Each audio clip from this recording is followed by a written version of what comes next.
Labdiena! Jums te pamatīgi ceļa remonti. Labdiena! Tā, nu rādi, Jūrija. Tā. Var piepriekt, mums ir viedrīši. Pie vietējiem tiekļus zvejniekiem, kas paši zvejo un apstrādāt. Mēs neko neiepērkam, neko tikai strādājam savu zemi. Bet jums ir locīši, kas vēl? Pēc sezonas atkarības. Ir sezonāli, jā, piemēram, būtēji. Tas jau Igaunijā tur ir savādi, tur ir vairāk. Tēts Juris. Labdien! Labdien! Aicināt! Labdiena! Tā, Un šeit ir kā?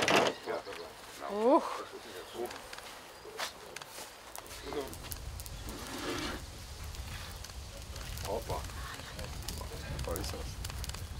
Šitas gan skaisti izskatās. Jā. Un tad skatās, kas notiek ar asaki. Vai viegli lobās, vai nelobās. Kas notiekās, vai asaka ir zaļa. Tā.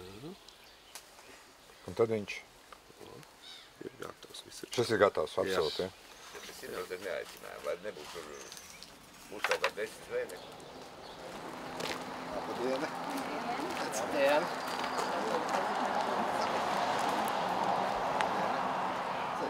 Te jūs sakat, mazliet kombinēt, ja? Gan pašu, gan... Jā, nu ir tā, ka ar jūrā ir vējš, nav zivs, tad vienkārši paņem no saldētos saldēt, jo žāvē saldēt.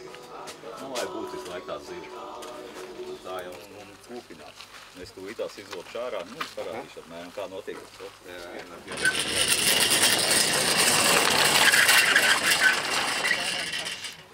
Tas ir Severīns, tas ir no Jaunzēlandes. Un šitien ir līnis, tur ir breksis. Jā. Tur ir bute, arī nav mūsu butā, jā, Atlantiks. Mūsu butas ir vēl baigi vājās. Viņas īsti nav, cilvēkiem nevar viņas. Daudz saka, te tā kā ezerā izskatās, un tie aizvaugumi tie krūmi. Šitien viss ir pļauts. Ja nepļauj, tad ir tā, ka tur uzreiz ir niedi. Vadītāji Iveta. Labdiena! Labdiena! Iveta! Tie būs mazmeitiņu vīri mūsējā. Labdiena! Rotkalka!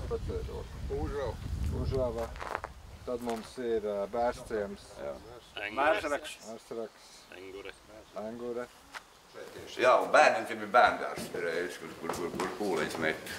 Vākam vecākiem. Ir pienācis tas brīdis, kad ir jāizdara kaut kāda kardināla lēmuma, lai saglabātu piekļuves zvejniecību. Ir palikuši pēdējie, tie visi sīksakie, bet arī ir kaut kas jāmaina, vai kaut kāds atsevišķs status speciāls jānosaka zvejniekiem, jo pārāk daudz ir ierobežojumi. Man tiešām ir prieks, un es varu tikai teikt lielu paldies tiem cilvēkiem, kas ir tādi sava darba entuziasti, ir zvejnieki paudžu paudzēs. Un šie cilvēki cenšas saglabāt to tradīciju. Viņi pat neprasa nekādu ļoti lielu atbalstu. Viņi prasa vienkārši to, ko daudz prasa. Netraucējiet strādāt.